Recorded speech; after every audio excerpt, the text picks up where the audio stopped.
into the night. I raise my hand to the fire, but it's no use, 'cause you can't stop it from shining through. It's true, baby, let the light shine through. If you believe it's true, baby, won't you let the light shine through for you.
In the sky, gazing far into the night, I raise my hand to the fire, but it's no use, 'cause you can't stop it from shining through.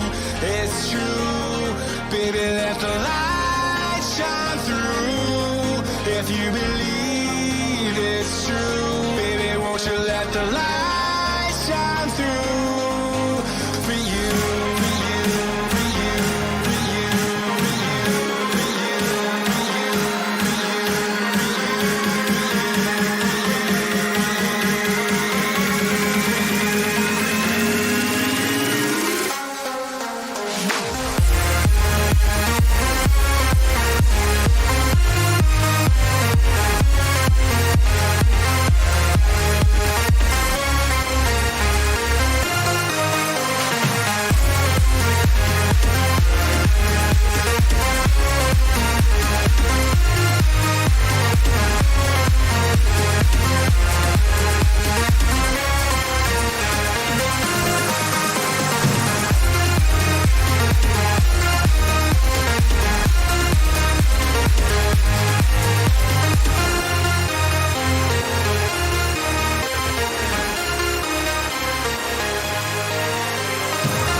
Why I'm laughing.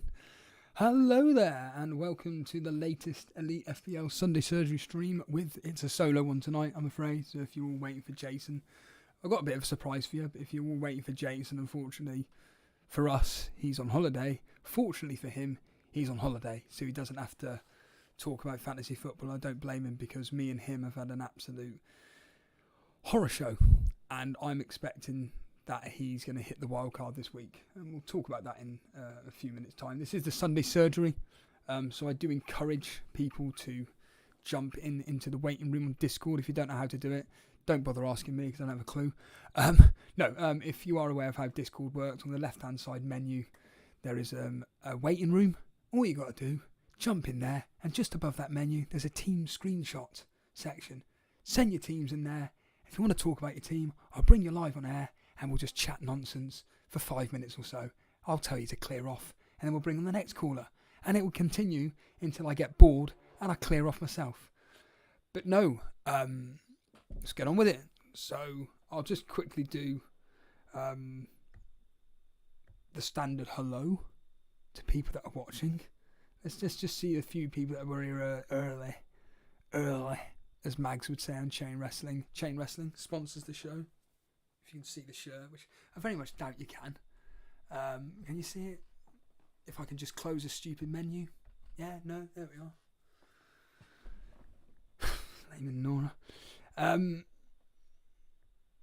Yeah, so what was I doing? Saying hello to people, wasn't I? Just a quick few. Zimmy, Ramanathan. You're on the, hello Ramanathan. On Llama Lounge, casuals, whatever. Zane, you Zane the Deer from the Bill. Sultan Saeed, HS66, Peter Scullion, top of, well, I don't know what it's like now, but certainly top of every flaming elite FPL league that we take seriously. I can't swear yet. I'll do that for a members video. Cinnamon 11, Toenail, Kickus, FPL Bailey, obviously somebody that actually wildcarded this game week and apparently he's having a bad week. The Inner Castle, new name around here. Again, if anybody's new around here, enjoys the content me and Jason do, why not hit that subscribe button? Plenty of content coming your way. If you want more content from us, why not become a member? I will be pushing that constantly. I did an impromptu members video this morning. I actually really enjoyed doing that. It was only 20 minutes long. But hey, if you like someone just chatting about fantasy football, just contextually regarding, their other people's teams and stuff, you get that opportunity to listen to my thoughts on other people's teams. But anyway, the Shaka Maka Leka here. The Kane and Haaland flip-flop will be exciting. You can't make it up, can you? I mean, that is a joke. But, as I always say, stick with your premium players. There's a reason why they're premium players for a reason. I mean, I haven't seen the game, and we'll get onto the games in a minute. But, snatch and grab from Tottenham. We'll get onto that in a minute. The 3K is here. Firetog. Hi guys. Matthew. Rugfish. Hello Maestro. Yeah, you're all here. You're all here. Uncle Juicy TV. Hello mate. Mark Byrne. Cage Paps of course. No, we can't swear on air. No. Corey, hello, mate. Dredd wasn't number one. He just showed number one's team and everyone assumed it was him. Jesus Christ. Well, they're all prats then, aren't they? Yeah, let's just get on with it. Today's games. I know nothing what happened in the Nottingham Forest game other than the result. I've been at work all day. And I saw it was 2-0 actually. I'm not going to lie. I was like, please let Lingard do something. Please let Lingard do something. Please let Lingard have done something. And I saw, hold on a minute, it's still saying 1-0. Oh, Lingard's got an assist. Fantastic. Lingard got the assist. Brilliant. Obviously, the second goal was ruled out. I must have put my phone on at the precise moment that the VAR check was being done. But I said in the members video this morning, I said, look, Lingard, if he gets a goal and an assist across the first three fixtures, I'm happy with it. And then he can clear off. I was discussing this morning about my team and my emergencies to get rid of. So, Ward, Trent, Robertson, Cancelo, Reece James, Kulusevski, Lingard, Salah, captain, Saka, Bailey, Haaland. The players that are emergency to get out my team ASAP: Bailey, Ward, Reece James. They were, well, Reece James wasn't an emergency, but certainly someone on the radar. And I did say that, so Harbour Boy put in the Discord that he wants to see if he wants to change the freemium. He's got freemium. And I just said, just hold off until we get the information after Monday. Wait till Monday. Obviously, since this morning, we've had the Tottenham game, where Son wasn't he taken off at the 70th minute, maybe a bit later. He had apparently a really poor game. I was listening to Mark Goldbridge actually, which I found absolutely fantastic. I like doing research for my own personal benefit of how to improve streams and what to say, what not to say, how to come across and everything, and without blowing smoke up my arse, because I'm nowhere near to the standards of him. Nowhere. In fact, I don't even blip on the radar. But he does remind me of me, just randomly making references to The Office and Extras and talking about films and stuff. And I find it really, really entertaining, especially when, like, this was the first time I actually had a live stream on while I was at work. I was actually at work and I was listening into Mark. And I found it fascinating. I was thinking, the live stream format is actually really, really good when you're kind of wanting to hear about what's actually going on. So, for instance, yesterday's stream with the 3 p.m. kickoffs. Fantastic. And you really are on tenterhooks as to hearing. Oh, does anybody recognise this reference? Probably not. It's from The Simpsons. It's when Mr. Burns is listening out for Lisa singing. It's the dental plan episode when we march, and he goes like that. He's trying to listen in. Mark Goldbridge did a Simpsons reference as well. Lisa, it's your birthday. Anyway, so yeah, it was just fascinating listening into what was like going on, hearing into what is actually happening in the match. Here's a funny thing though. I was in the office, not the office, but an office. I was finding some paperwork, and all I heard was, "What a goal! What a goal by Koulibaly! Oh, Koulibaly, goal!" And I'm like, how's he done it again? How's he scored twice? And he's banging on about Koulibaly, and I realised, I'm actually at the 54th minute minus 54. I wasn't actually live at the time. I'd clearly accidentally, because I was live, and I'd clearly accidentally hit a button, and I just gone back half an hour or whatever it was. But yeah, it's just fascinating hearing the live reactions to what's going on. Yeah, so going on that, having Lingard in my team with the assist, he's on par with what I set out for him to do across the first 3 fixtures.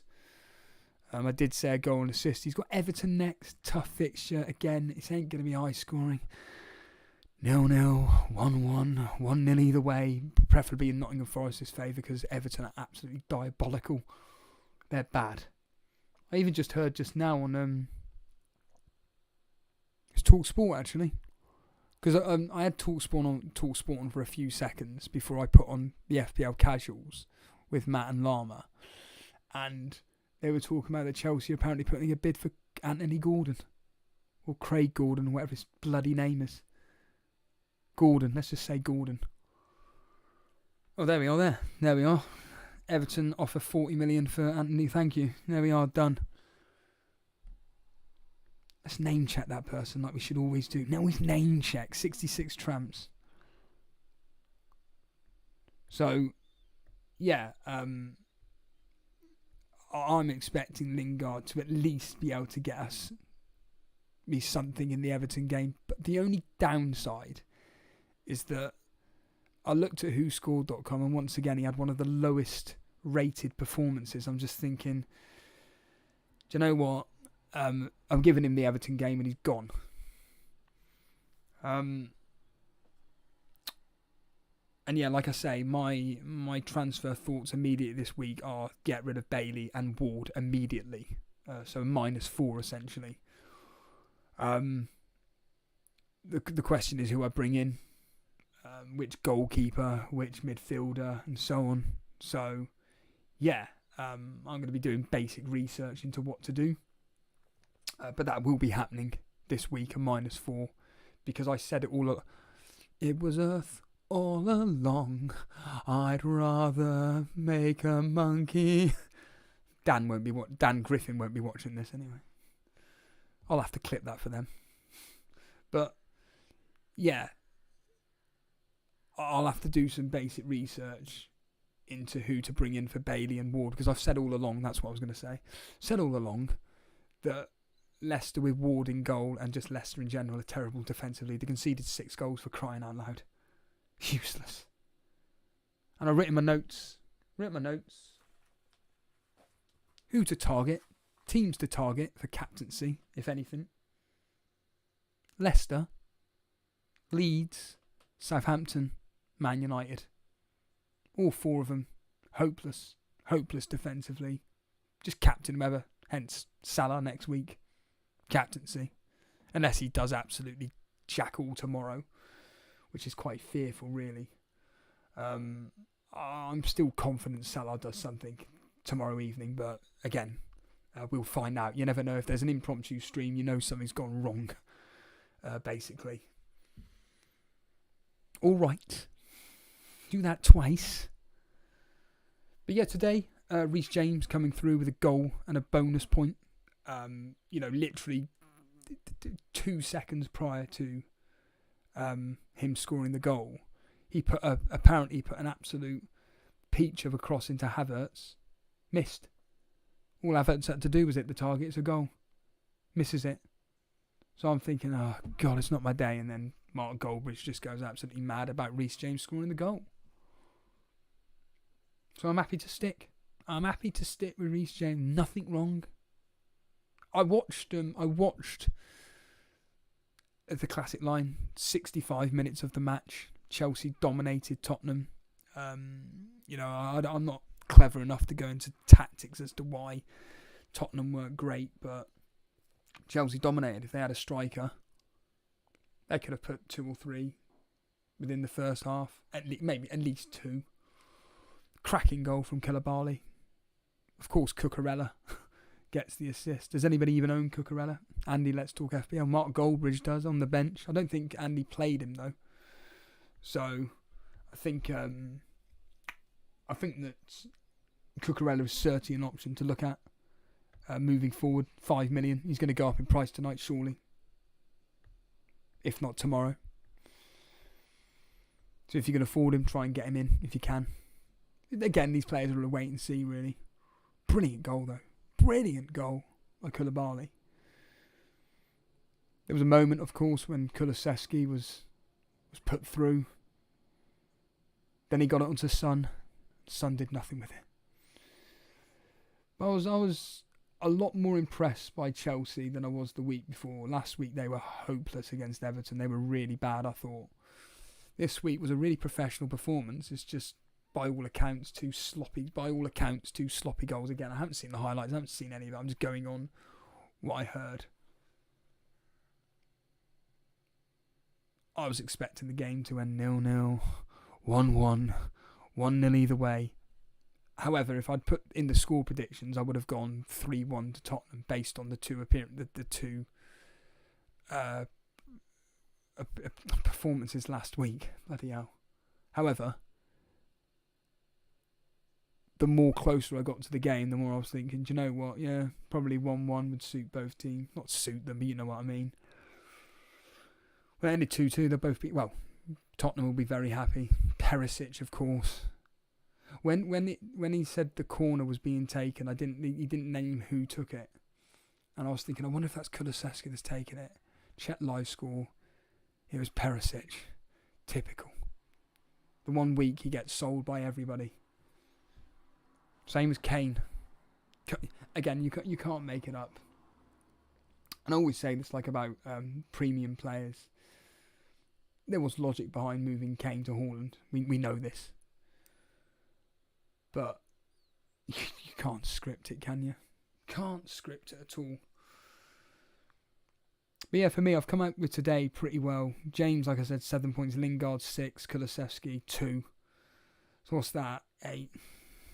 15 points from today, whereas majority of people probably only had, I'm guessing, Reece James or a Chelsea player along with one of Kulusevski's, Son, Kane.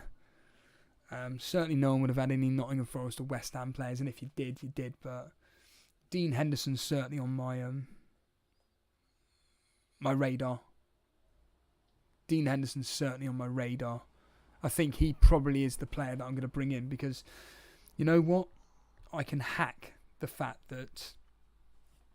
Because with Sanchez and Raya, I don't know what it is about them, but they're always susceptible to conceding that one goal. And they don't...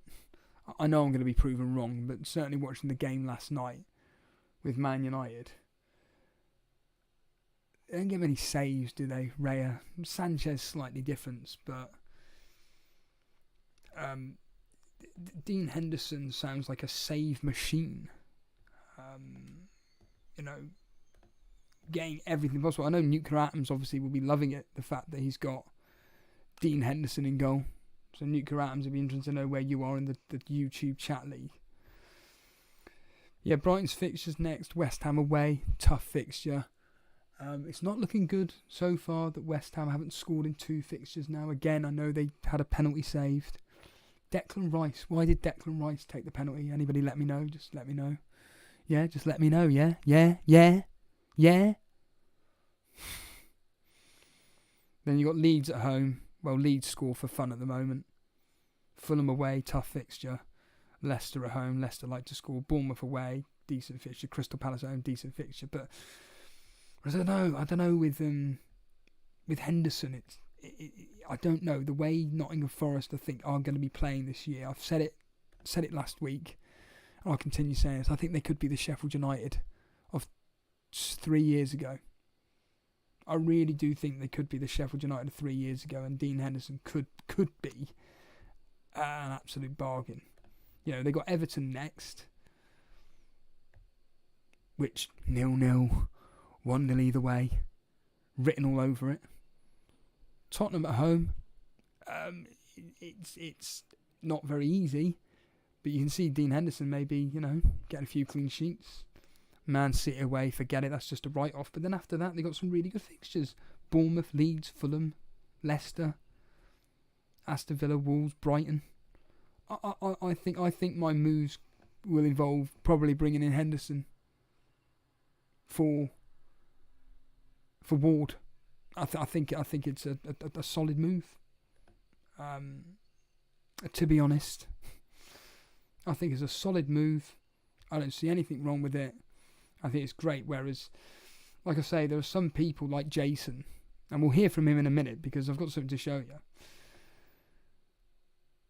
where I think that Jason is going to be wildcarding. I really do. If I bring up Jason's team, I think that it's a simple case of you've just gone into it with, okay, hindsight, I know it's all hindsight, but there is a lot of risks in it. Is that him there? Brilliant. The game is down at the moment. Fantastic. Oh, that's really annoying. I was going to have to put up some generic... You're going to have to look at that horrible white screen. How annoying. Anyway, whatever. Yeah, well, let's hear from Jason because I've got something to show you. This was a surprise to me. This was a surprise to me 2 seconds ago. So, Jason, in the members area of chat, put this up. Strap yourself in.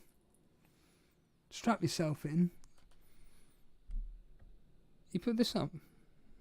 Once it, is it there? Is it there up on screen? No? What a surprise. I've now got to go into another section to load it up. Ugh. Hurry up, load up. Oh yeah, Mark Goldbridge, like me yesterday, having problems with his laptop because of the heat. Right then, is that up on screen? It should be. Yes. Right then. Here we go. Desktop audio on. Let's play the small clip. Hey guys, I'm really glad that I'm not watching the football this weekend. Instead, Brilliant. I'm out on the beach, relaxing. Well, clearly because it's so hot in here and because I'm streaming, the laptop can't hack it. So, what a joke. What an absolute joke. But you get the idea. Jason is pretty deflated. And I don't blame him. I do not blame him at all because he's had an absolute stinker. In fact, actually, ironically, he's done better than me this week. He's actually done better than me by 5 points. In fact, it's easier for me. Easier for me to go in the moderator league because we're both. Oh, I'm not at the bottom anymore. Oh, that's a relief. So this is Jason's team here, who I believe is going to be wildcarding. I think Jason's going to go balls to the walls, and he's going to go and bring in Jesus for definite. That's absolute guaranteed. Sterling's going to be gone. Rashford's gone. Dalot's going to be gone. I think Saka's going to be gone. So that's Mendy possibly. So that's what, 1, 2, 3, 4, 5 players for definite. For absolute definite gone. Haaland a possible 6. Because he's going to keep De Bruyne for definite, no matter what. And I generally do think that Jason's wildcarding this week. I mean, Mark Byrne there saying you should wildcard right now just to wind Jason up. Well, I'm not going to sabotage my own team for the sake of winding up my co-host. I ain't going to wind up my mate because just for the sake of laughs and giggles for me. I don't need to wildcard. I'm fine. Paulie saying I've done a mini wildcard 3 times. I told you what, Paulie. Always play your premium players. Always play them. Look what happened.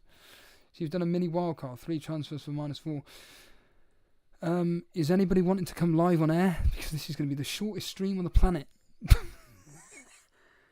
To be completely honest with you. I'm just going to quickly look over the YouTube chat league briefly.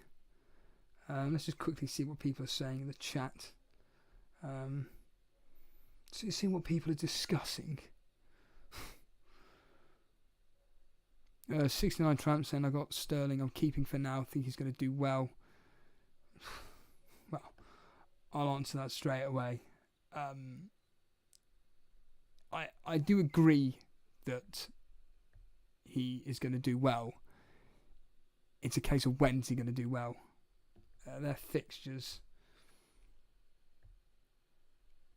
Leeds away, brilliant fixture. Leicester at home, in fact, yeah, you're right. 3 of the 4 teams I've just said to target, he's got next. So yeah, keep. It's not like the 8 million players are doing anything. And another thing as well is that, Saka. Okay, they scored 4 goals. He got nothing. And according to Matt on the FPL Casuals, it's because he's playing right wing back. Brilliant. So it's not really a position that suits him. Still think, though, that everything goes through him. For me, he's not quite a sell yet to Martinelli. Look, they've got Bournemouth, Fulham, Aston Villa next. Man United. Everton. I think I'm willing to hold. And am I right in saying last season that every week Saka would blank, but then the following week he would return? I'm pretty sure that was a pattern. I know for a fact that there was a pattern with Saka that for every 2 games he blanked, he'd then get a double-digit haul. So I'm happy to keep Saka in for now. I think it's going to be a case of just hold. He's not an emergency transfer. for me anyway. Definitely not a transfer. Sensei Max saying nobody in the waiting room. Everyone's had enough FPL. I don't think it's that. I just the thing is, without sounding horrible, people only come on air to gloat. They don't want to talk about the fact that the teams may need a wildcard and will happily discuss their thought process. I mean, Fire Talk making the point. Come on, guys, a chance to get on the show and voice your opinions. Yeah. I'll happily clear off now and do a members-only video for an hour and a half. Could you imagine that, Fire Talk? Miles Yates saying, I've got Rashford out, considering Saka to Jesus for a -4, but don't think I can justify it. Well, I've just mentioned Saka just now. I think just hold, Miles. Just hold. Cage Paps, jump on, please. Just jump on.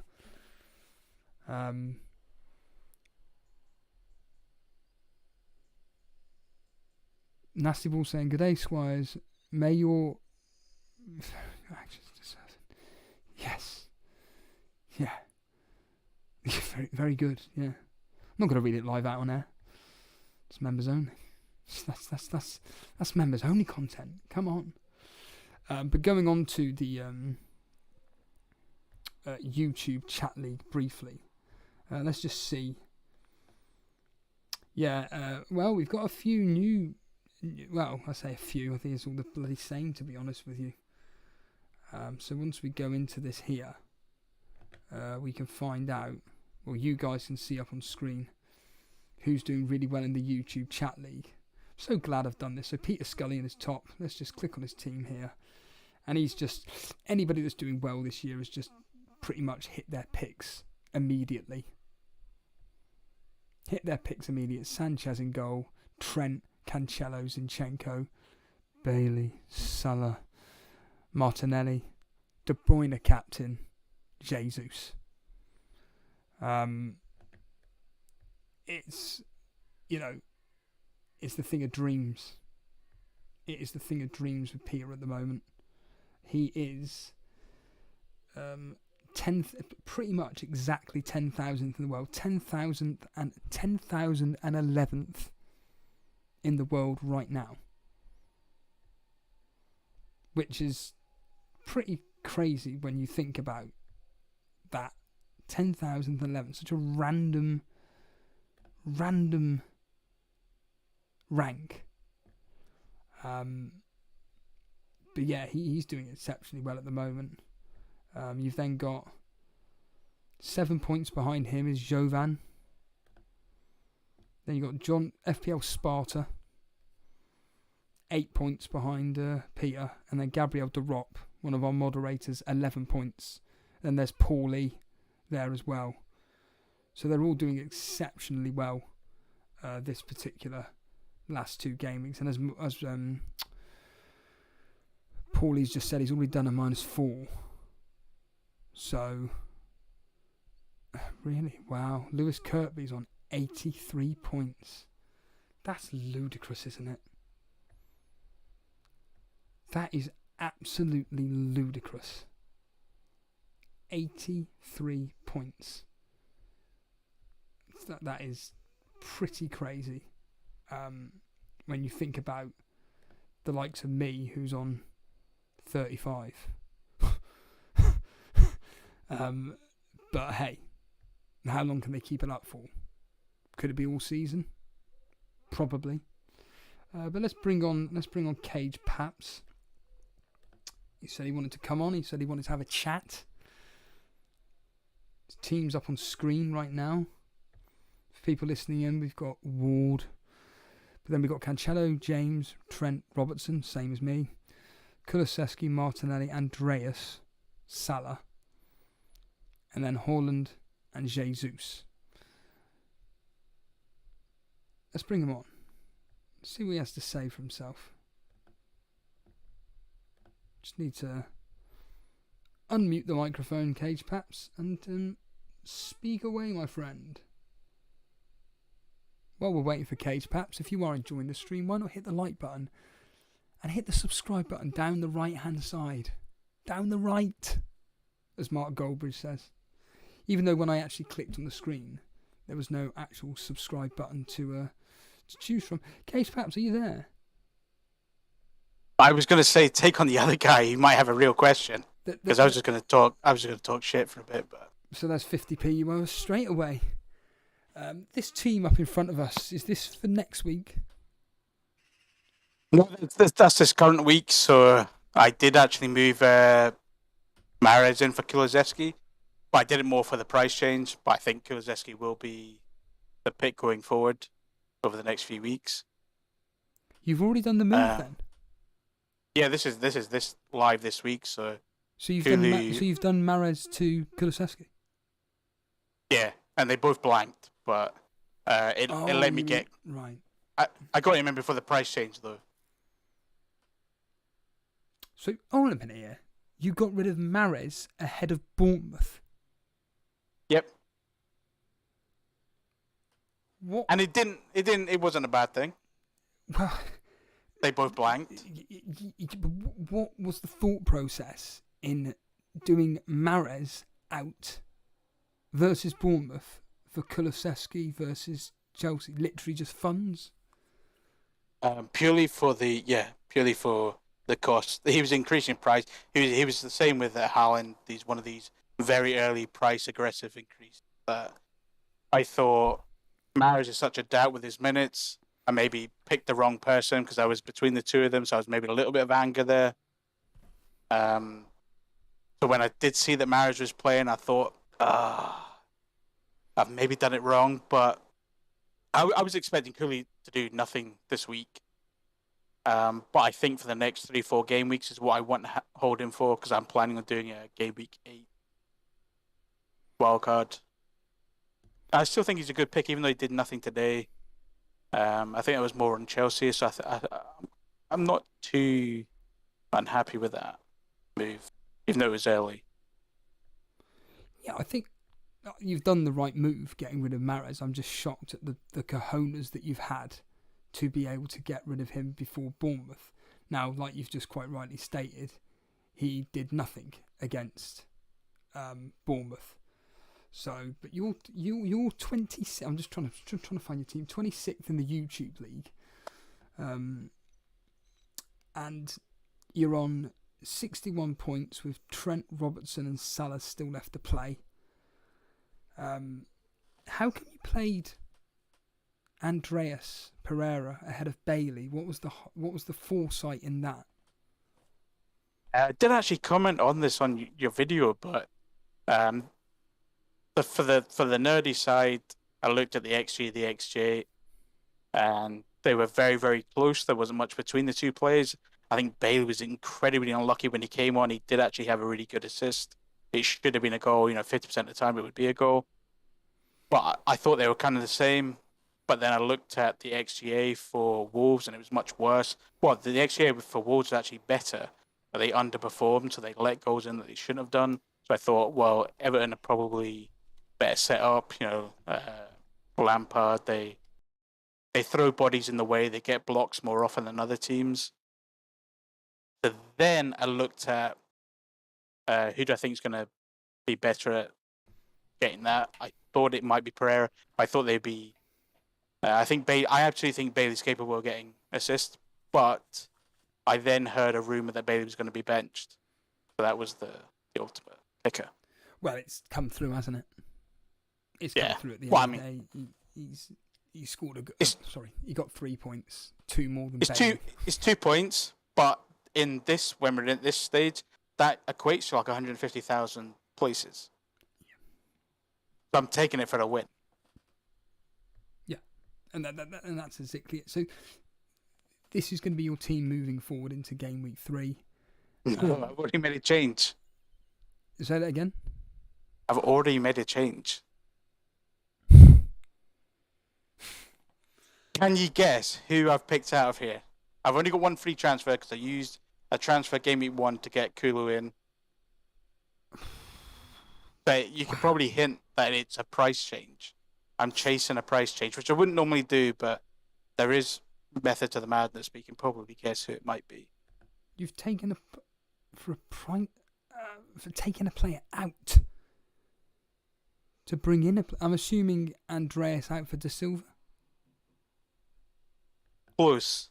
I've taken De Silva in, but for Bailey. Ah, right. Can I? The reason being, all right, go ahead. Can I let you into a secret? Yeah, absolutely. But it's only us listening. It's only between me and you. I did that move yesterday. Right. Yeah, before the price change. That's what I did. Before the price change. I had to do it. I'm very similar to you. I wanted to jump on that. I'm wanting to jump on the players which are rising quickly. And there's a chance, a very, very small chance, that De Silva jumps up by 0.2 this week. It's unlikely. That's exactly why I'm doing it. He's already gone up by 0.1. Yeah, he only went up a transfer this week by moving these players. Of course, it's what I had just done. But I was trying to put people off the scent a little bit. Well, but the real, Nico Williams today had a great game. They were fortunate to get a clean sheet, but I'm quite happy to play him if I have to. I don't think the injury with Pereira is actually bad, but as you've seen, I'm willing to play him above Bailey. Bailey, I think, is actually a great pick, but I just don't think that Gerrard has worked out the team yet. As I say, he came on for, I think it was 6 or 9 minutes, but he's really unlucky not to get that assist. I think he's actually a genuinely good pick, and I don't think he's dropping in price. When you say, sorry, you've lost me because I didn't see any of the game. What do you mean he nearly got an assist? So it should have been a goal. Who was it? Was it Watkins?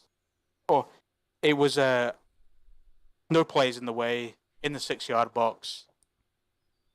50% of the time, another player scores that goal, and it was a Bailey assist.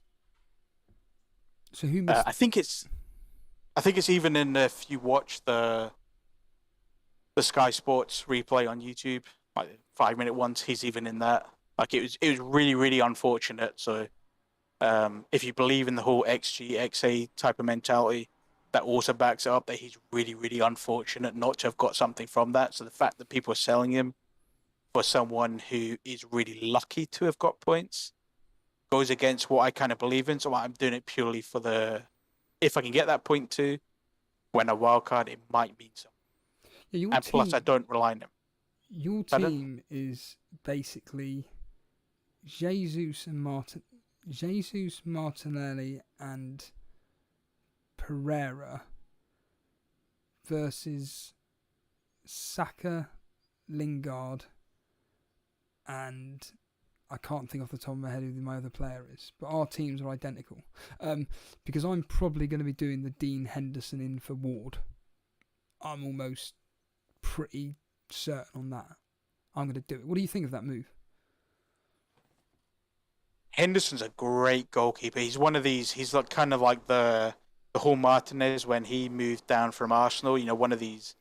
Oh, he's not a number one keeper, but he's been trained at one of the best clubs. Okay, we joke about Man United and all that, but he's a fantastic goalkeeper. Today, even in the post-match interviews, he was really behind the team. It's obvious they really care about it. He was able to save the penalty, and he said that it was because he knew what side Declan Rice would probably go to. So we take that with a pinch of salt. But there was also when he had his baseball cap on, he sprung up, and then he went up for another save. I actually think that their defense is really good for Norwich. I think they're really good tries. I don't think it's a bad chat. Actually, I don't know how much he is though. Is he 4.5? 4.5, yeah. And the thing is that I've looked at the quote rotation. So, for instance, you play Williams next week, depending on your team structure, but Williams ahead of De Silva next week. Williams away at Everton, who they can't hit a barn door. Brentford are away at Fulham. That's a tough fixture. I don't expect De Silva to do anything. And then the following week, Brentford are at home to Everton, whereas Nottingham Forest are at home to Tottenham. So you can then bench Williams and play De Silva, if and when necessary. I'll still have probably Lingard by that point. I could have potentially swapped him across to Rodrigo, but the problem is that he's gone up by 0.1, hasn't he, already? So I can't do that instant switch, but I can just hold on to Lingard for that bit extra if absolutely necessary. It's not, like I said, it's not an emergency transfer that I need to do. So, well, Lingard got you some points, but at the same time, Lingard looked... He wasn't involved in most of the game. He looked a bit sort of heavy and slow, but in factor in the heat. But he's one of these kind of players that gets involved when kind of least expect it. So did you watch that? I'm assuming. Yeah, I did. How did Nottingham Forest actually look? It looked great. Johnson especially looked really threatening, and it kind of annoyed me when I started to look into him that Johnson's a 6 mil forward, but if you start to look at his heat maps and whatnot, he's no different to Salah or Son or one of these players. But in FPL terms, he is a forward. But most of the time, he was banging down the wing, he was beating plays, he was crossing the ball in. Their defence, though, looked really sort of like one of these crap teams that cheers whenever they stop an attack. They're very much in that form. McKenna had a really good game, but unfortunately he did the handball to give the penalty, which was saved. But it was much more of a kind of, I'm just getting in the way of this ball. And I think fans would forgive him for doing it, but he actually he was pretty good. So I was impressed by them in general, but I didn't watch the last game. It'd be interesting to see how badly they they've already got a few injuries, but going forward a few weeks, how they're going to actually keep this going. Am I wanting to take any of the players in? Well, I already have Nico Williams. I have moved him up, but I think I will start to play him. I don't think he's attacking. I think maybe Patterson's maybe more of an attacking 4 mil option, but yeah. But at least he's sprinting down the wing.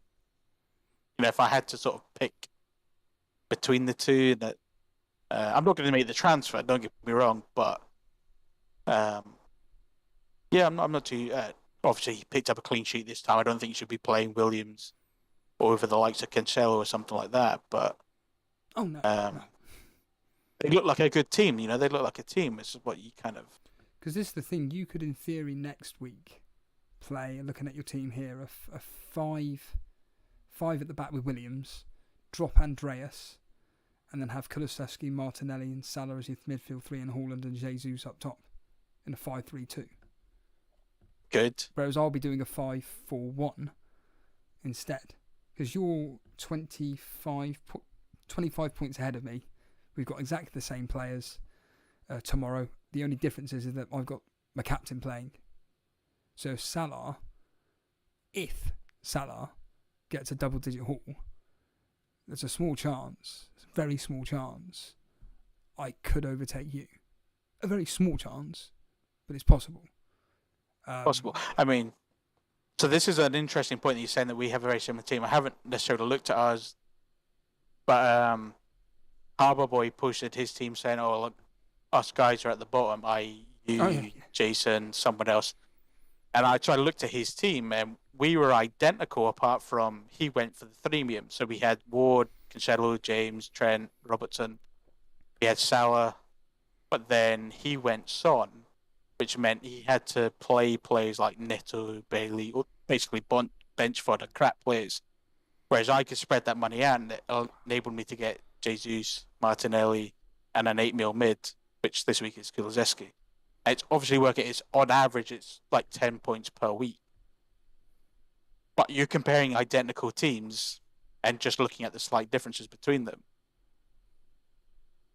Well, I bring up Fire Talk. I'm obsessed with Fire Talk. This is Harbour Boy's team up on screen. I think a lot of people are going to look at it and just going to be wanting to be sick. Well, it's identical, but he's having to play Neto, Bailey, and Pereira. Yeah. And of course, his premium is Son, who's blanked the past couple of weeks. Well, he asked in the chat, the members' chat, that basically should I wildcard this team? Should I get rid of the freemium and everything? And I'd made the point, look, wait until Monday. But we've already had the game against Tottenham now, against Chelsea, sorry. And I'm thinking just now. I know they've got Wolves next. It's a really good fixture. Do you reckon Harbour Boy should just stay as strong as possible and just keep the freemium? Just keep persisting with it and just sort out like the likes of Neto, Bailey, Andreas and Ward? I think based on his team, so there's a bigger argument of the freemium, but I think it was there's someone else in the members chat who's very prominent. I don't want to name the name just in case I get the wrong person and make them sound terrible, but somebody who's done the freemium but done it a different way. Oh, we'll name him. Not gone as it's Bilal. Bilal, was it Bilal? Yeah, he hasn't gone as big at the back. But so if you're talking Harbour Boy's team, how he could fix it, I don't think can fix Neto, Bailey, or no, you can't. The way that he's gone this big, I think if you start chopping and changing between your premiums, and if you've got 3 premiums, you've basically said, I'm sticking with these. Who are you going to move to? He's got 2 free transfers. We should point that out. He does have 2 free transfers, so he could get rid of whoever's got the worst fixtures, and he could bring in Jesus because Arsenal's game fixtures get good. I think that's what you've got to do. You've got to jump on. We knew that Jesus was going to be in form. Their fixtures only get better, it seems. Bailey's only get worse. I'm not a fan of Neto. I believe people were jumping on Neto, making him out something that he's not. Even when he played the full season, he got 5 goals and 3 assists. He's the kind of player that you play if you have to, but this team's got 3 crap players, basically playing a bench. I think you've got to cut your losses, get rid of one to save this team. So this is not against Bilal. This is very specific to this team. I think you've got to cut one of these premiums and start getting these performing, whereas a performing mid. Let's see what Nunez does. Right now, I would stick, but that I'd probably be, if this is my team, I'd be getting rid of one of these premiums and bringing in either Jesus or Nunez, and then maybe either, depending on who I bring in the forward, it would be for an 8 mil mid or Martinelli. If I've gone for Nunez, depending on how the money works out. Yeah, I'm in exactly the same ballpark as you. It's getting rid of one of them. The question is which one, because Haaland's it's a tough fixture against Newcastle, but I think he should be able to get something. Son at home, we all know what he can do at home, so expect a double-digit haul. And then it's Salah up against, is it Bournemouth next? No, it's Man United next week, isn't it? Well, that's an easy fixture. Yeah. So I think that Harbour Boy's in a bit of the pickle, but of those 3, I mean... Well, you commented on in your video, and you probably haven't seen the comments yet because you're working, but I kind of think that Haaland might be this type of player that actually performs against the stronger teams. As in the super open teams, the way I'm looking at the history of City is they get goals across the board. They're not used to, we need to play through this player. They just go 4 goals. We know that KDB gets 15 goals he got last season. We know that Sterling, even though we think of him as a bench rotation risk, he's still got 13 goals. And then they had 4 or 5 players scoring over 7. That's not how Borussia Dortmund work. But we're going to get used to these players playing through to Haaland. And Haaland I think his assist was underrated. I think he showed a great strength. I think there was 2 or 3 players trying to pull him down. His old sort of, fat Ronaldo, old original Ronaldo, where players just hanging off him. Still got the ball through. And of course he's got Gundogan, he's got City players to finish it. But that's where you get these kind of players in. If I didn't have Haaland, would I be looking to bring him in? That's a different question. If I didn't have Salah, would I be looking to bring him in? If I didn't have Son, it depends on which one you're missing. But when you've got 3 of them, it then becomes really difficult of who do you say time's up for? I think you've just got to go for fixtures. I don't know. you in the same opinion as me that across these last 2 game weeks, we've got within reason enough understanding of how teams are going to play and not necessarily players perform, but certainly how teams are going to perform across the next, say, 10 game weeks to make a decision to go, I've made the right move with these particular individuals, i.e. We all know now that Arsenal are just going to be playing with these 4 incredible players, well, specifically the 3, but these 4 up top in Jesus, Odegaard, Martinelli and Saka. We know that's going to be the case now.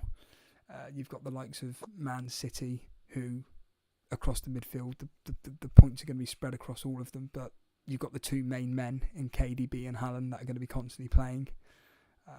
Man United, hopeless. You know, terrible. But Paul has an interesting comment. I don't know what it's based on. I'm basing this purely on. I won't do your impressions. But Paulie says apparently Foden got subbed at halftime because he didn't pass the ball to Haaland, and there was that, or Haaland, I should say.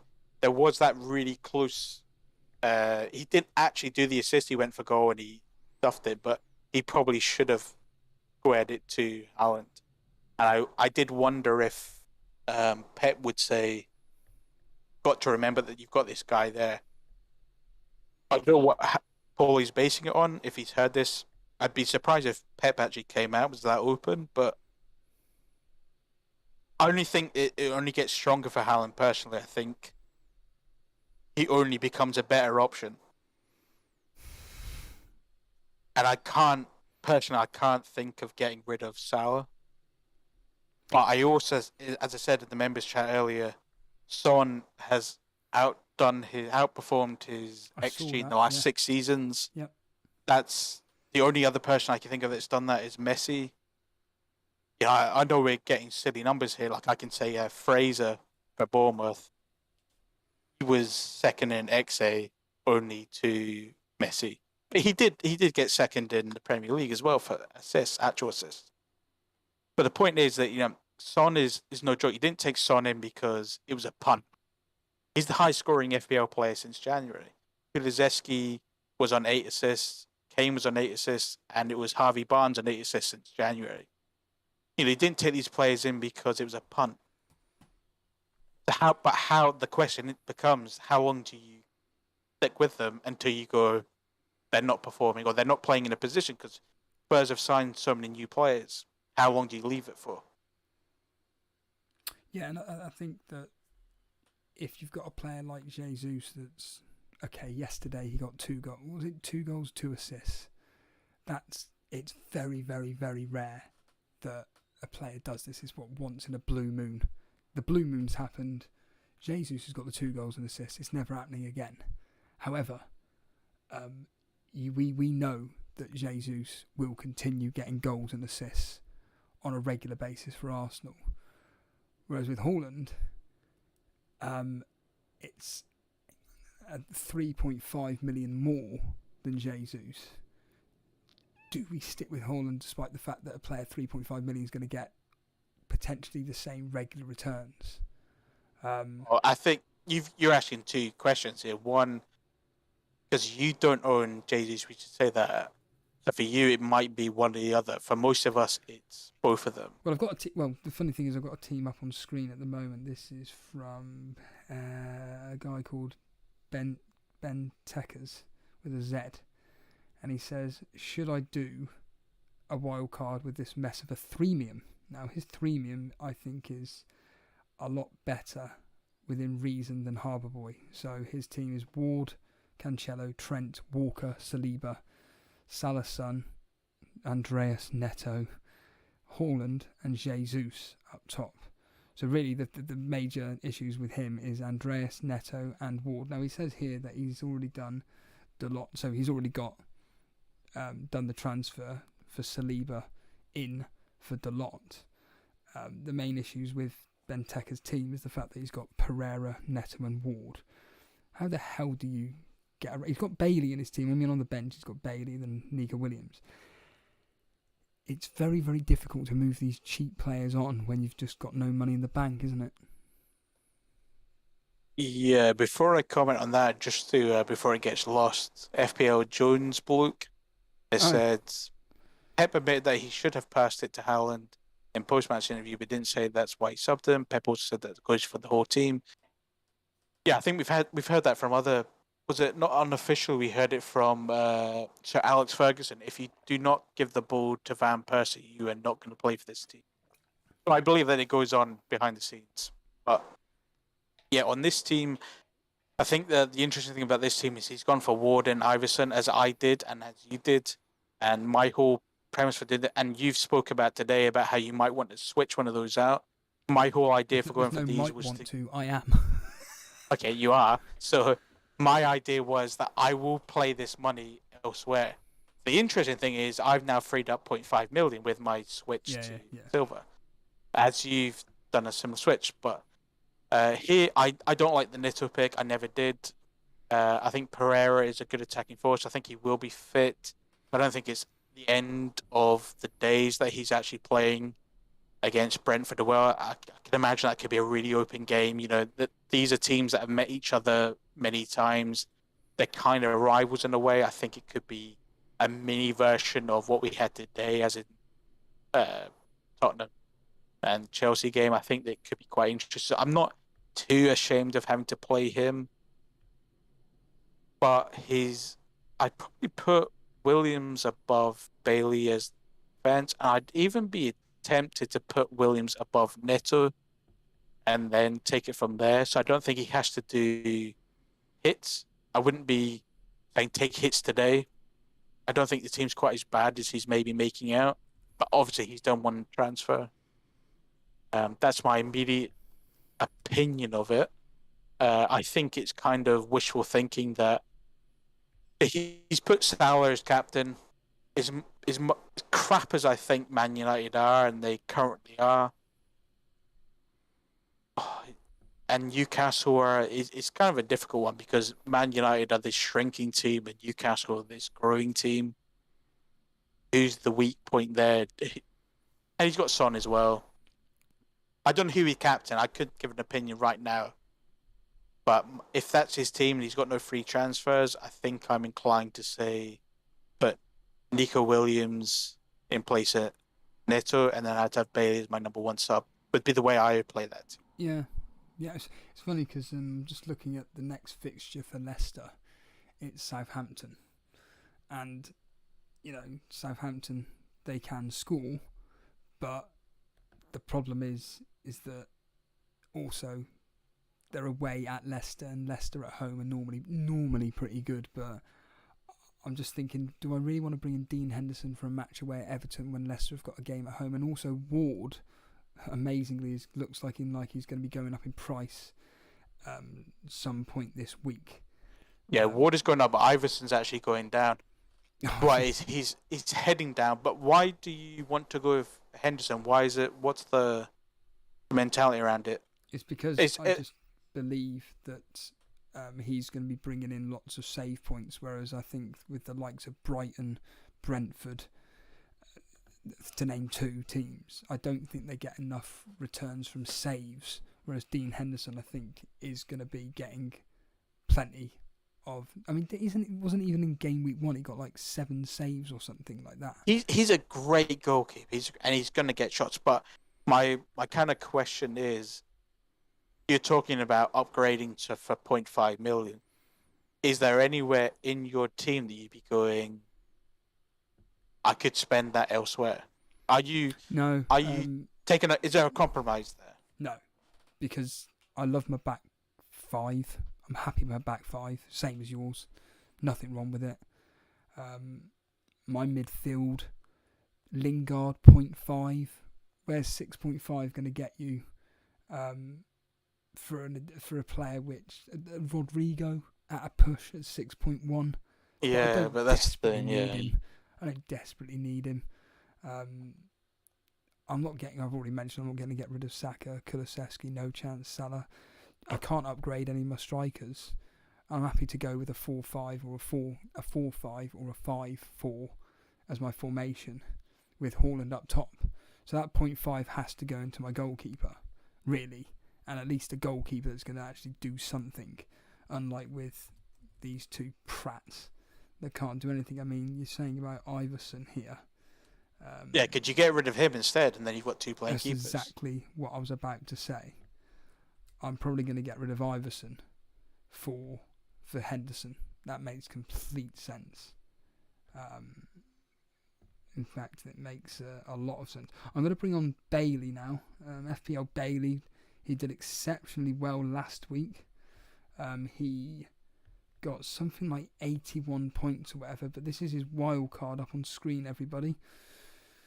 So, Ward in goal, who will come on for Iverson. Then we've got Walker, Gomez, Zinchenko, De Bruyne, Salah, Bailey, Martinelli, and then up top, Haaland, Darwin, and Mitrovic. So let's see what Bailey has to say about his team. You just need to unmute your mic, Bailey, and then you'll be able to speak to myself and Cage Paps. While we're waiting for Bailey, if you are enjoying the content tonight. Hello, Bailey. What should they do, Cage Paps, if they're enjoying the content? Can you repeat that? Like and subscribe. There we are. What should they do, Bailey? Like and subscribe. Like and subscribe. There we are. Hit the button on the right or the left, whatever you want to do. Come on then, Bailey. Let's hear the worst news. Did your original team score better than this wildcard team? I didn't even go back and check because I was never going to carry over the original team. I just ran out of luck, Steve-O. Used up all my luck last week. Not necessarily. I wouldn't go as far as to say your luck's run out. You've got a very, very good, I was going to say rivals team there. You've got a very good team here as a wild card. The question I have for you is why Gomez? Does he even play for Liverpool? Yeah, he was only a 1 week pick because Matip is out with an injury. So I just wanted to get Liverpool coverage for this week. Right. And Gomez is guaranteed to start because I know that there was talk of Matip may not be out. Yep. So it's just... And if he doesn't start, then I'll take Nico Williams off the bench. I don't mind that. And who and who will you be bringing in then for the following week for Gomez? Or are you just going to be waiting on until... I mean, now my plans have changed. Well, I was gonna leave him there. Actually, I was gonna leave him for an extra week and then play Nico Williams this week coming game week 3, because I was always gonna move Mitrovic out for Jesus this week because I have 2 million in the bank. But I overstayed my welcome with Mitrovic, and it cost me 20 points. So that's just how it is. So to make you feel better, the team last week would have failed you miserably. I mean, you've got 35 points this week. I don't understand how it's only 35 points, but that's the case. It's 35 points. Well, Salah hasn't played the captaincy. Yes, but that's the key. So 36 points, including Ward. Then.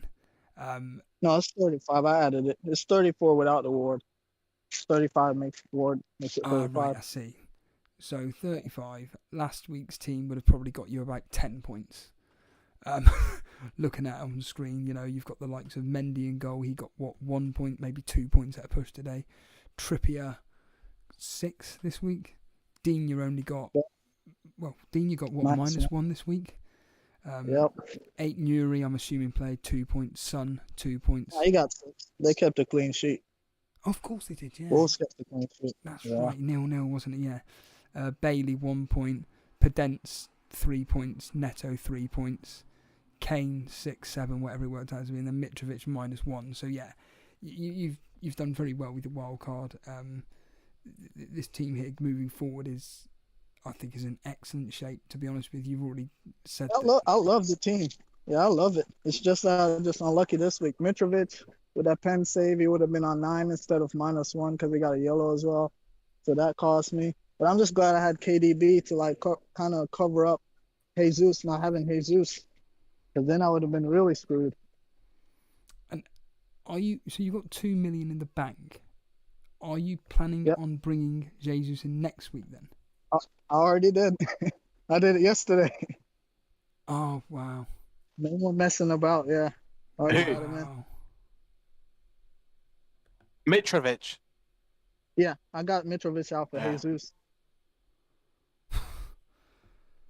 And I have point 0.5 left, so I might move on either Joe Gomez. I might move him on for Cucurella, or might move off Zinchenko for Cucurella, straight swap, and then keep the point 0.5. Wow, when you've got the luxury cage perhaps of doing that, I mean, it just rubs salt in the wound, doesn't it? Yes, I was actually wanting to rip Bailey apart, to be totally honest with you. But the fact that if we're looking at this team, if people are looking at this team on the screen, then when you factor in that he's actually got Jesus, Gomez is a bit of a shout. Is Gomez going to play, or I thought he was the cover for Trent? Is that not right? Am I out of touch? No, I think he'll play because Matip is out, Konate is out. I think he's the next in line at center back. Okay. So he might play for 1 week. If he plays for more than 1 week, even better, because I have a 4.5 Liverpool defender. I don't mind taking that. You're saying you've got your 0.5 in the bank, though. So are you interested in what Steve was saying, that get one of these Leicester goalkeepers and maybe put in Sanchez or Henderson or? It's a goalkeeper. I don't really care too much about it. Yeah, they're just there to just tick along. I don't think there's much in it. Sometimes they get you 1, sometimes they get you 2, sometimes they get you 10. They're just so unpredictable. I'll just leave it. 2 4.0s. It's good enough for me. Yeah. So the interesting thing with this is when you have Iverson and you have Ward, you'd never have to think about it. The people who do like 2 4.5 or even higher, they have to go through this worry every week of, well, who should I play? Should I rotate them? Yeah, no, it doesn't matter. You just play them. All three of us are currently in that, but I'm trying to put a little bit of doubt into Steve, because it will become a thought process of him, because even though Ward plays for a terrible defensive team, it's still a thought process you have to go through, and you've paid 0.5 million more for it. So you're sticking on this team now. The next game week, do you have any plans? Because previously you said that you only play it 1 game week at a time. So is there any? I mean, is there any? 3 game weeks max. I don't go too far. So what's next game week or next 2 game weeks? What movement are we looking at? Probably the defender. Probably get rid of Joe Gomez if Matip is back fit. Get rid of Joe Gomez for probably Cucurella, or move on Zinchenko for probably another 5 or a 5.5, maybe one of the Spurs defenders. Or I wouldn't be getting rid of Zinchenko. Don't get rid of him. He is apparently looking absolutely fantastic for Arsenal. Yeah, but the Tierney is coming back and he keeps getting subbed at around 60, 70 a minute. I don't like that. Don't worry about it. Don't worry about it. Zinchenko will be continuously playing. And I think what's his face? Arteta is going to make the big decision of, do I then put Zinchenko into midfield so then I'm able to have Tierney and Zinchenko playing at the same time? I think that's exactly what's going to happen, because Zinchenko has done nothing wrong to be pushed out of the team whatsoever. I was going to ask, did you watch any of the football this weekend? Oh yeah, I always watch the games. Try to watch as much as I can. How did it's no fun watching it. From a selfish point of view, Cage Paps has given his opinion on Lingard today. Did you watch the West Ham game? Yeah, I only caught the second half. How did Lingard look in the second half? He was thereabouts. I mean, he wasn't too busy per se. He was just strutting around the pitch. I wouldn't say he had any. I don't remember seeing him shooting or anything. I think it was mainly just had a couple chances, but he was just there. Is that because of the way Nottingham Forest set up, or is it just the fact that that's how Lingard was just literally just playing? I think it was more for West Ham, pretty much forcing them back. Pretty much the first 10 minutes of the second half, West Ham was all over them, and then they started getting back on them for another 15 minutes after that. But Lingard was still like back in the midfield. I didn't see him up in the final third too much. I agree with that. The West Ham came out way better in the second half. Yep. Of the games that you watched this week, what was the standout performance from a player that you, apart from, I mean, I'm stating the obvious with Jesus, but any players that you actually watched which you didn't really think about until after seeing them and thought, I think I've got to get this person in, or he's going to be on my watch list? Oof, that's a toughie.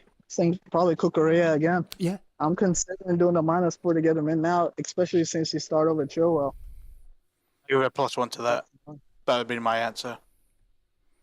But I wouldn't be getting rid of Zinchenko Just- for Cucurella. No, No, just to stick probably something Joe on Gomez. Zinchenko. Zinchenko, if we think of you saying Tierney might be a risk to that, in the Scotland team, surprisingly, Scotland has actually 2 good players in that position, as in Robertson and Tierney.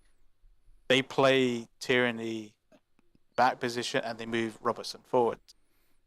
But Tierney's used to dropping back into that play, even though he's a good attacking player going forward. To me, it's no worry that Zinchenko is just going to be played in front of him. No, Because but Tierney's good in that. The thing is, Jaka and Party is playing so good, I don't think he'll drop them. So either Zinchenko comes out or...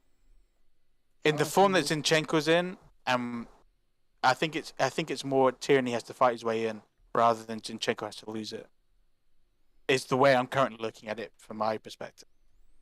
I don't own any of them, but Zinchenko does interest me more than Perisic right now, even though Perisic got the assist. But even then, I wouldn't move him out per se, because like I said, I still have the 4-5, so Joe Gomez could just be bumped up to Cucurella. I don't mind moving Could you him not? up. But like I said, if he starts this week and then he's still on to start more, or we hear that matchup is out for longer, then by all means, I'm keeping him. So you've already used 2 million. How much money have you got left in the bank? 0.5. Oh, 0.5.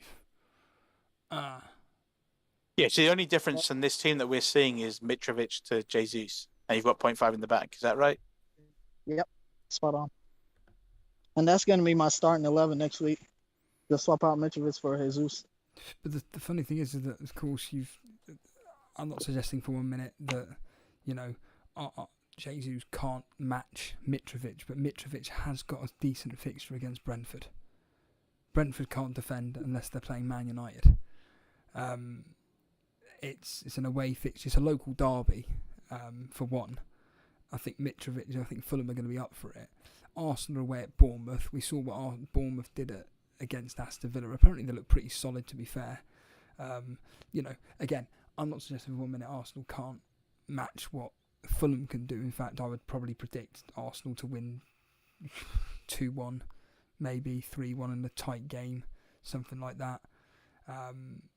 But Fulham at home to Brentford, I can see that being potentially quite a few goals in it, and I probably would have, with this team in front of me, rather than bringing in Jesus, even though it was a perfectly fine manoeuvre, I'd rather have put that money into my defence and maybe upgraded, for argument's sake, Patterson, and then played a 4-3-3 by having Cucurella as a simple example. So you've still got 1 million in the bank.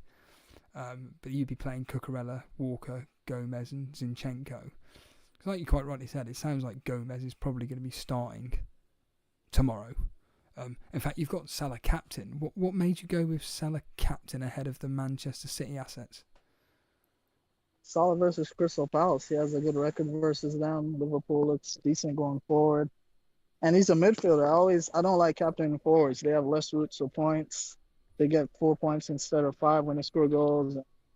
Sometimes they just get blocked out of the game because they're covered by the center backs, and then the center midfields would run through and then get the chances or the wingers will. So, yeah. Cage and also, I wouldn't want to upgrade on one of my defenders because I'm only going to play 3 at the back because there's none of those middle forwards that I want to drop. But Bailey, though. That's my boy, man. He stays all 38 game weeks. He's going nowhere. Even if he gets 1 point for the next 5 weeks. Come on, you don't mean that, surely. Nah, that's bullshit. That's my boy. He's he's now, going Cage, nowhere. perhaps. Yeah, I'm up to a pound. Yeah. That's my fun pick. See, Bailey, you're costing me money here, man. Come on. There is no way. He's going nowhere. What is it about Bailey, other than you being called FPL Bailey? What is it about Bailey that you want to keep him in your team? I grew up watching him. I'm Jamaican. He's Jamaican. He's just my boy, man. I just been watching him ever since he started playing football when he was like 10, 11.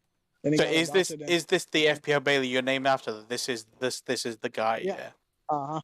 Okay, Yeah, so we FPL. can basically ignore him for your picks. So what? He's What, he's the first name on the team sheet, captain. He's going nowhere. so what? In all seriousness, then, what's the journey that Bailey's taken for you to be so have such admiration for him? What's genuinely the journey of it? I know nothing about him. I'm sure Cage Paps knows nothing about him. No. Can I interject here then? Because an original call-in, I took some sugar. I can't afford £1.50, guys. Sorry. I took some sugar from both. But you can afford £1.99 a month. Jason at least, yeah, I can afford that every month. But Jason at least gave me sugar for picking Bailey. Bailey has a history beyond the Premier League, and he was great. But then, unfortunately, last season he was injured. So when I was taking all his trouble, he's actually a decent player. And he's got great XA, he's got great XG. In the preseason, he got attacking returns. He's a legitimate option. But the problem I have ultimately is there's better options that are going up in price. B, he plays for Aston Villa. Sorry, Karma Baby and whoever else supports them. But they don't win games. You know, statistically, they just don't win games. I think it was, if I had to give you the past 3 seasons, 114 games, they won 34. Now 35. This is FPL. Right. You don't need them to win games. You just need Right, to but I'm giving you, and that's something they generally do. Not to quote Michael Owen or something, but you need to score goals to win games. But generally, Aston Villa don't win games, but they stay in the Premier League. Don't get me wrong. But he's an attacking threat, and I said earlier on that he was very unlucky not to get that assist. Yeah. Even though he was on for a few minutes, it's genuinely worth watching back. He gets in those positions. I think Stevie G is just working out what his team's going to be. Bailey is a legit option, so I'm kind of on the side of I didn't want to actually get rid of him, but I know that the world of FPL, if you want to do well in FPL, you have to sometimes follow the tide. So that's why I got rid of him. So I didn't get rid of him because he wasn't bad. I took some sugar for bringing him in, and it was for legitimate reasons. So I'm saying that as a complete neutral. So I will hand over to Bailey, who will now say how great he is. And got a 6-pack and all the rest of it.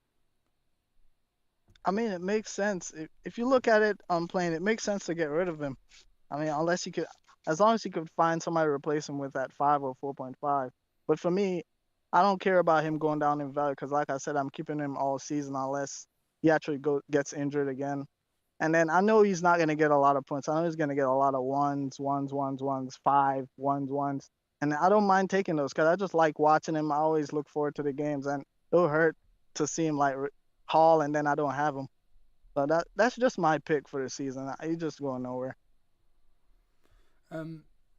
Yeah, I think your reasoning is sound. I think you're mad, but if you're happy to keep a 5 million or whatever much, it's 5 million is in your team and accept a 0.1 drop potentially this week, but able to upgrade the likes of Patterson, Andreas, and maybe put Bailey on the bench if and when necessary, if you really want to.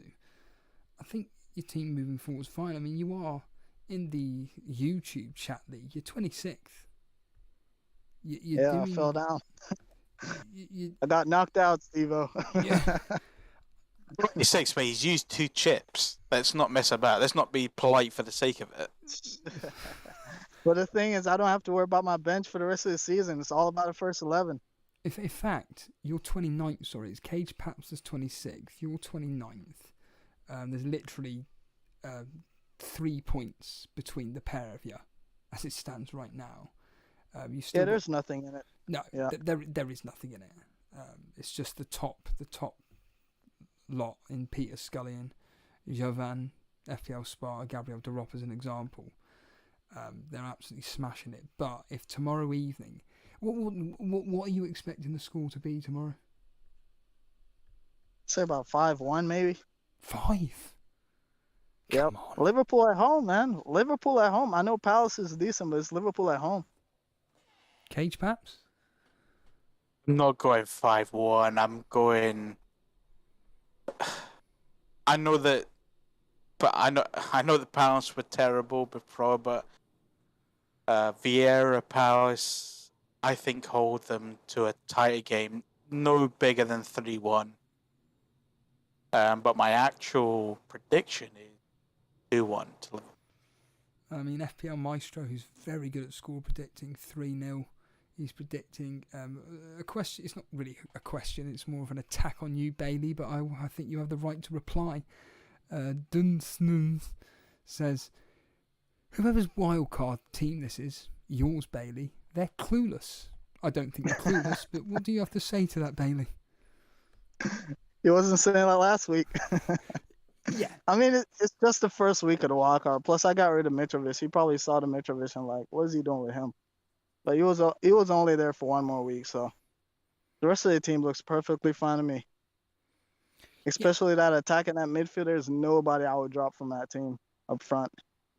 No, I So you wouldn't drop Bailey. You wouldn't even Bailey in your squad, but you wouldn't play Andreas Silva. You wouldn't play Nico. Nope, Nothing. not at all.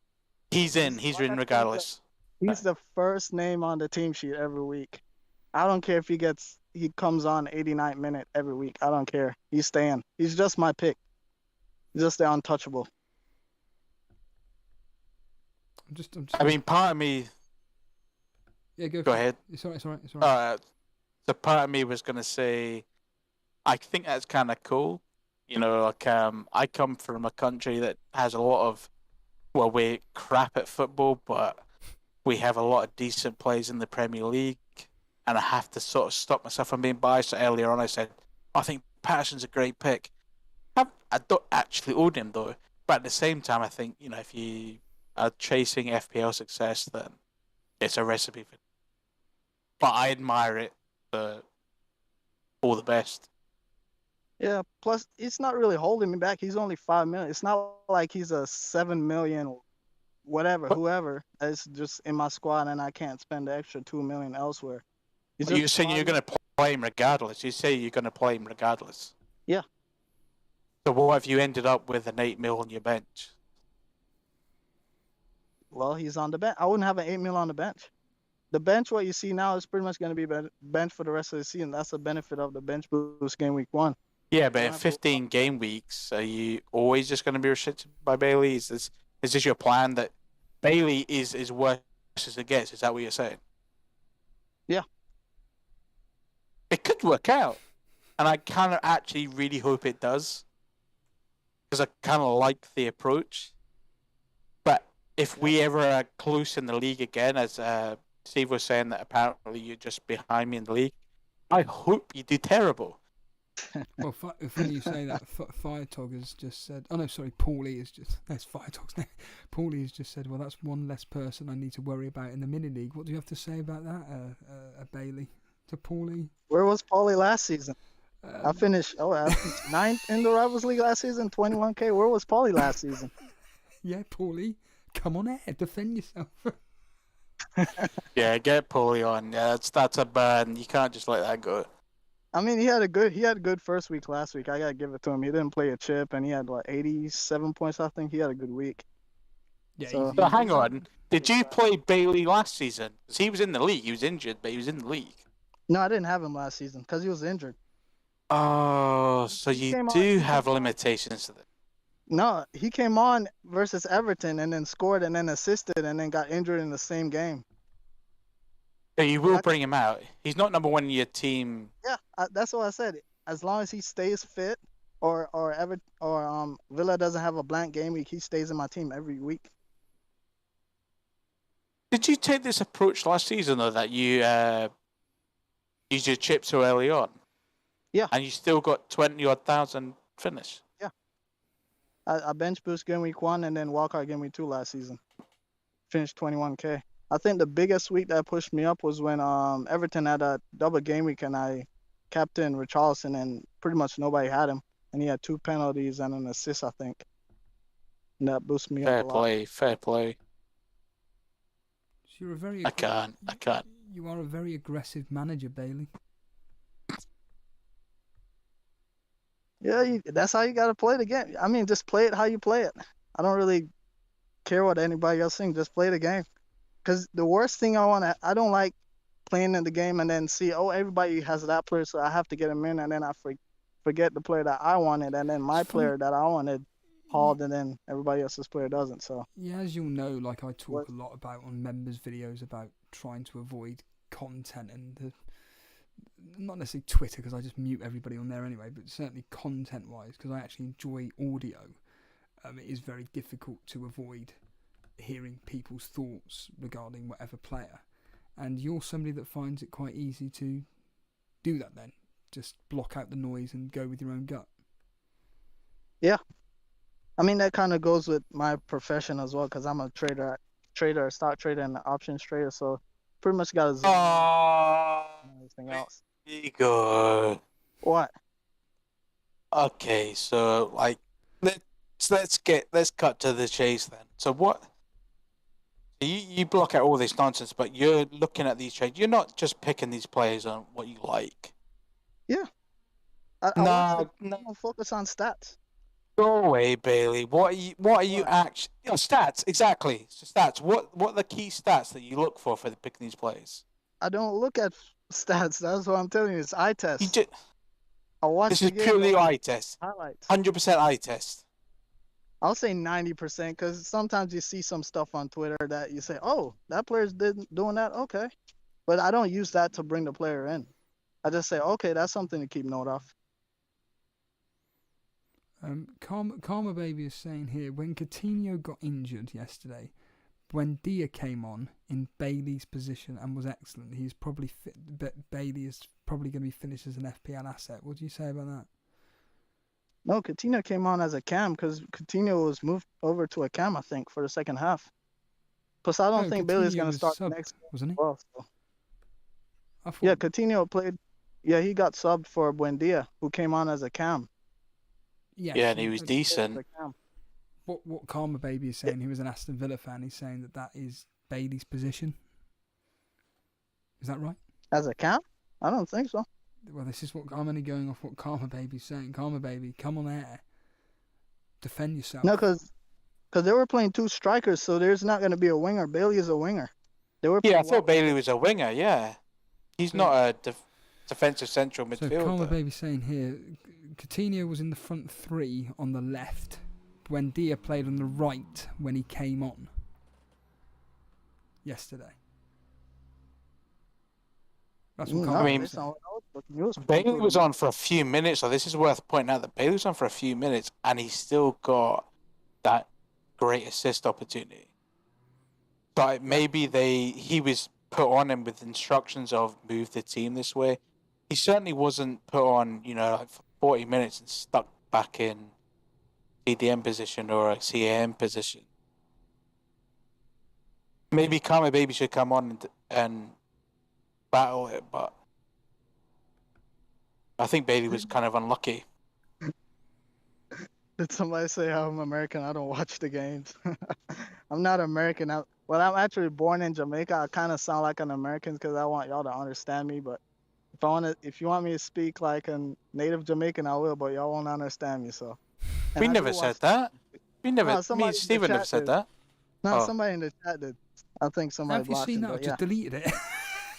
Nah, I seen it before you delete it.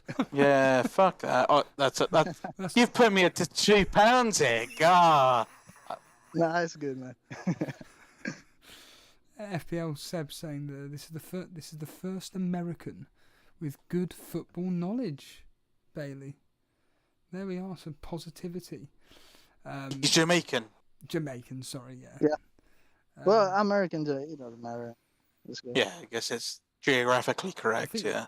Dunsnuz is saying here that Gomez won't be playing for long. I think that Bailey's explained his reasonings as to why he's got Gomez in. And the bad news for you though is that WhoScored.com are suggesting that Matip is probably going to be playing tomorrow. I don't know if anything has come out since then, but like you quite rightly stated, you've got Williams coming on. Yep. I don't mind that at all. As long as he plays the full 90, Klopp is going to probably sub him early if they're up a lot, which I wouldn't like.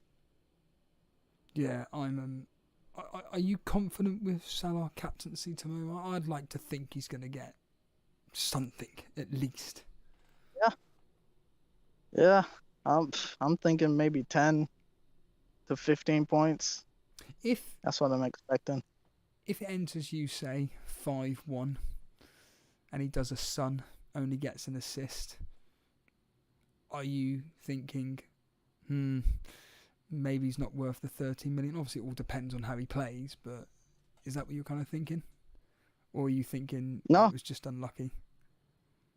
I would have to see it. But actually, if he's just getting one assist, then hopefully Darwin is also getting in the goals. Yeah. And I wouldn't think he's not worth the 13 because he's a captaincy option as well. So never forget that part of it. He gives you the option to captain every week. Matthew Briggs. I've just come back from holiday. 56 with Salah and Trent Robertson to play. Is this good? Yeah, it's very good. Lewis Kirkby, Paulie is here. Captaincy for this week is massively important. It's going to be very varied. I'm still almost certainly going Salah captaincy versus Man United game week 3. Cage perhaps. Sorry, I was focusing more on That's the Briggsy that we know, right? That's Matty. Yeah, Matthew Briggs, yeah. Matty, yeah. I'm curious about that though because he was a Sterling. He did have Stour. Yes. Stour, sorry, but he was an interesting team pick. So 56 is a little bit off the pace, but I'm curious if he's listening. Is Briggsy gonna dump Sterling? I'm trying to look in the members league to see where Matt is. I can't. Certainly, he was bigging up Sterling. Certainly. Yes, that is correct, and the answer is. Very unlucky today not to get a return. He's just above me. He is. But that's not difficult, to be fair. 53rd in the members league. So he's 53rd in the members league. Let's try and put his team up on screen, and let's just see what players he's got because, as you quite rightly state, he that's where we look at. And he was also very bullish about Dallo. He was the sort of Jason backer. What do you think about? That's a good point, actually. Cage, perhaps Jason almost. Well, I think he's probably going to be wildcarding. What do you think? Regards to Dallo or Jason? Or... Jason, do you think he wildcards this week? I think it being Jason. I would need to be reminded of his team, but I know he's got Sterling. He doesn't have Salah. He's went for Dallo. I can't remember his keeper's choice and stuff like that. I think you're about to bring up Matty's team. I think this is Matt's. Sorry, I can only apologise. I can barely see anything. I think this is Matt's team. Hold on a minute. Jargo Briggs. No, yeah, that's it. Not, that sounds not, like that. This isn't the team up on screen. This is something. Well, that's definitely not Jason's team. Denver's team. Here. Just quickly bring up in the members league Matt's team here because he has got Sterling. You are completely right. It's a 5-3-2 formation. There we are. That should be it here. Yes, this is the team up on screen now. It's a very good team. Ward in goal, Trent, Delot, James, Walker, Robertson, Sterling, Salah, Martinelli, Jesus, Haaland, captain. And you scrolled, I won't be able to say, but on your screen, did he do any transfers this week? As in, did he burn a transfer to bring in Haaland, or is he sitting with 2 free transfers? He has done one transfer, which was, once I get it up, it was the Haaland, Kane to Haaland. Yeah. So it's a very strong team. I think he's unfortunate that, I'm someone who backed Sterling, but I didn't back him enough to put him in Gameweek 1 because you have to remember that he got 13 goals last season and he was being played in a sense that he's always been played as, we need to do this position, we need to do this position. Because he's so good, that he was always getting played, we need you to play the Champions League. And it's kind of if you let this guy run and fit into a team, he's going to run riot. And I still don't actually think that he should be this number 9 that Chelsea are necessarily looking for. He's actually come out and said he doesn't want to play as a number 9. He wants to play on the wing. He's actually come out. All right, well, I didn't know that, but I don't think it's. I think the way I interpret it is that Chelsea were trying to think we need to have this player. And I heard in the commentary while watching the game today that they said that Tuchel has come under criticism because he's improved the defensive plays, but he hasn't improved the attacking plays. I thought it was kind of crap because I'm someone who said that Havertz will be a great player in European football above Werner. That was my opinion. That I thought he shows the capabilities to it. And while he didn't have a great game today, I actually liked that he put those fouls in when he did, because I kind of liked it because it was backing up his team and doing it, and I thought it fit in, even though he wasn't a goal scorer. But I thought that was more because of the way that Chelsea play. I think if they can find a way to put Sterling in, just like if Villa can get a way to get Ings scoring again, you've got a goal scorer here. I just didn't trust it from game week 1. So would I still have Sterling in my team? Probably not. I'm willing to take the hit of being a week behind Sterling scoring goals, especially the way that Chelsea play. Although he got the assist today, and I think it only showed how good James is, because I looked at James on the starting lineup and went, damn, he's playing a little bit further back. But then cut it back, and James, without hesitation, it was as cool as you like, and a very important point in the game. The XG takes that into consideration, that it's a stressful point in the game. He finished it. But I think Sterling season wide will be a great pick. Just I'm not going to jump on him early on, the way I look at it. But if you let Bailey speak, but then if you bring up Jason's team, I would give my opinion on a wild card. On whose team, sorry? Jason. Jason's team. Yes. So, just to let people know, Jason isn't here tonight. He's on holiday. He's actually done better than me this week. He's on 40 points. I'm on 35. But this is Jason's team up on screen for any of you listening in audio. Mendy in goal.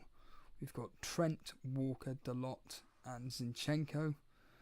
We then go with a midfield 5 of Rashford, Sterling, Diaz, De Bruyne, Saka and Haaland up top. I don't think it needs a wild card, but I just think he will be wild carding. This is Jason's team. Yes. I think he wild cards. That's a solid team. I mean, I don't see much. I mean, the Sterling maybe. Sterling and a lot. That's about it. I don't see much that he needs to change in that. Just Rashford. unlucky this week. Oh. Yeah. You have to remember that he's a United fan, right? Mendy. So he's... But Jason is a realist as well. He knows when it's time to get off of those players. So If he's a realist, he would never put Rashford in. Let's be real. Well, there's logic to it, though. I mean, probably preseason got to his head. Yeah, and we know that preseason... I mean, let's get the whole preseason thing out of the way. City had a terrible preseason in the past, and they've gone on to win the Premier League. Preseason should just be backing up what you already think. So Jesus, we know he's a fantastic striker that can score in the Premier League. When he did well at Arsenal, it just reaffirms that he's in form, he's hungry to score a goal, and Arsenal know he's there. When we've had like the Spurs pre-seasons, Spurs finished the season awesome. But they played, I don't know, the local college teams. They played crap teams. It means nothing. Other than, they're still fit. So the Man United, well, look how good we are. We've got Martial out in front. We've got Delors running rings around. Yeah, who are you playing? You were crap before. Now who are you playing? Well, nobody's. Okay, so let's take it from a fresh perspective. You're Man United. You were crap before. The only player in Man United I'd be happy to own is Ronaldo, because you know that he could score goals. That doesn't mean that no other players are going to get attacking returns, but the first game week, Delors actually had the highest XG. he had the best chances on goal, even above Rashford. Now, I slagged off Jason for picking Tolo because I said you're never going to get a clean sheet with it.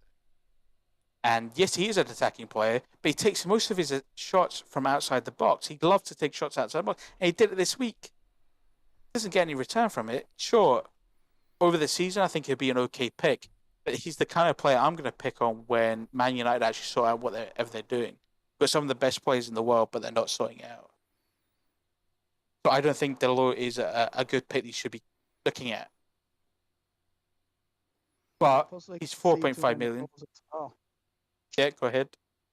Plus, they concede too many goals as well, and you could get for 0.5 more, you could get a City defender, a Spurs guy, or a Chelsea guy who can score more goals and keep a clean sheet.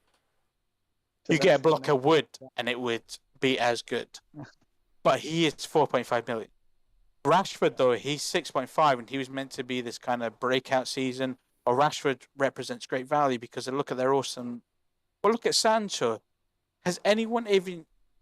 Would you even know that Sancho's been playing this week? Oh, but he was awesome in the Bundesliga. Yeah, and he was crap in the Prem. Oh, but he was really good in the preseason. But he's crap in the Prem. Let's not F about. I can't afford £2.50, so let's not F about. Sancho's not a realistic pick, and Rashford is more expensive than Rodrigo, getting goals. It's more expensive than Bailey, and Bailey's actually done more than him.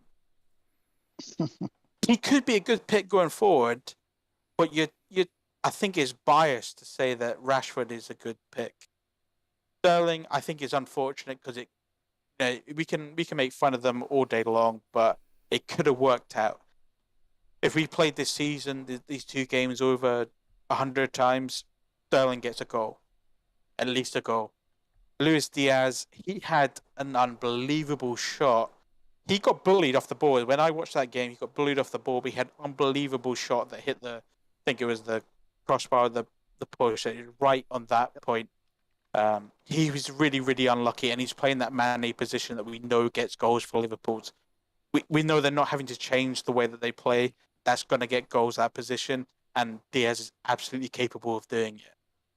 De Bruyne, we know he does that, 15 goals since January in the previous season, 6 points last season, 6 points last week, and 14 points this week. We know, but nobody's really trained. The masses aren't really going to back him yet, because for the masses, that means taking away Salah. We know that, but it's a great pick. And Saka, I think, is an awesome pick as well, 8 million. He's probably going to be one of the most performant picks of the 8 million range. But when you look at this collection as a whole, because he's gone for that Sterling pick, it means he has to miss out on the breakout seasons of Martinelli. He has to miss it out. But he's got 2 8 mil picks. So it's really difficult to say that, this team could have been so good. And I'm glad that it didn't do well, but I'm also kind of going, I can't tell you why it hasn't been, other than Rashford, Martinelli was the obvious pick for that money. Delo, I don't think it was an obvious 4.5 mil pick, but I think you went for it because you're a United fan. I think there are better picks, but he went for Zinchenko, which I think is actually really kind of cool, especially because of the sugar that me and Steve gave him for it. And he backed Haaland, which was the better pick. I don't care if you say Kane got a goal this game week. It was the correct pick. Yeah. But if you then ask me, should he wildcard it? It's a very difficult one to answer. Well, I think next time we hear from Jason, he's either going to come on here and say that he's hit the wildcard button, he's done it, or he's done like a -8, -12. He's done a Fire Tog. I mean, Fire Tog's had an absolute stormer this week. Fire Tog doing a -12. I mean, ironically, I'm above him because of this -12. But his team is in fantastic shape moving forward. And I'm pretty certain he's doing Son to De Bruyne to Son. But I think after this week's performance, I think maybe Fire Tog may hold off on that move and just stick with the team that he's got. But I'm going to call it an evening there, lads. It's been absolutely fantastic. Cage, perhaps any final words before we let you go? No, other than good luck all. Thanks. Subscribe and become a member. That's all I've got to say. $1.99. Cheers, mate. There's the legend that's Cage Pass. FPL Bailey, have you got any final words for the chat before we clear off? Not really, Sivo. It's not the best week, but that's how FPL is. Sometimes you get the ups and the downs. Just don't let it affect you more than it should. It's just a game at the end of the day. You just play it for fun. So just take it one game week at a time, have fun, and enjoy it. Well, if Salah Halls tomorrow evening, there's going to be an impromptu stream. Let's just put it like that. Yeah, I'll be there. Yeah. I might not be on the voice chat, but I'll be there in presence. Yeah, it will be good. Cheers, Bailey. See you later. All right, take it. There's FPL Bailey there. Beautifully done. Two very, very interesting callers, two members as well. I don't recognise this name. Let's just quickly have a chat with Bliss. Bliss is just... Oh, he's gone now. Brilliant. There we are. But if you did like the idea of the phone-in and want to come on next time me and Jason are live, come on live. Don't be scared. It's just chatting about fantasy football, about the game that we all love, supposedly love. But yeah, I'm going to say this now, that if Salah goes ballistic tomorrow evening, there will be an impromptu stream. So stay tuned for that. That'll be fun. Bailey is pretty confident that Salah's going to do something tomorrow. We've both got him captain. I'm hoping he does, for obvious reasons. I think the points are going to be spread across the front three. I expect them all to get roughly same points. Let's just say average 8 points each. So Diaz, Nunez and Salah to get roughly 8 points each in a 3-0 victory. And then it's really down to, can, for me, Trent and Robertson, do something on top of that to help me push up even further in the YouTube / Rivals League. I mean, even in the moderator league, it is pretty tight. You've got Gabriel Derop that's storming it on 149 points. I mean, I'm 48 points behind that. But then between me and our man Dylan, there's only 9 points between us. And then below me, you've got Dan, Firetog, Jason. There's just nothing. It's like 10 points either way. So if tomorrow evening, if Salah can actually do something, it will be absolutely magical. It will be absolutely magical if that actually happens. It will be a lot of fun. To be honest with you, a lot of fun. But yeah, on that note, all I can say is the usual admin malarkey. Thanks for joining us. If you have enjoyed the stream and want to continue listening into content that we produce, simply just hit the subscribe button. Easiest way to support the show is hitting the like button. If you want more videos that are more personalised, why not become a member? $1.99 to become a member for exclusive videos and, like I said, a member chat in Discord where you can just chat about whatever. The polls, it ended very tight. Has Sunday been a successful day for you? 52% said yes and 48% said no. On that note, see you there, everybody. Have a good evening.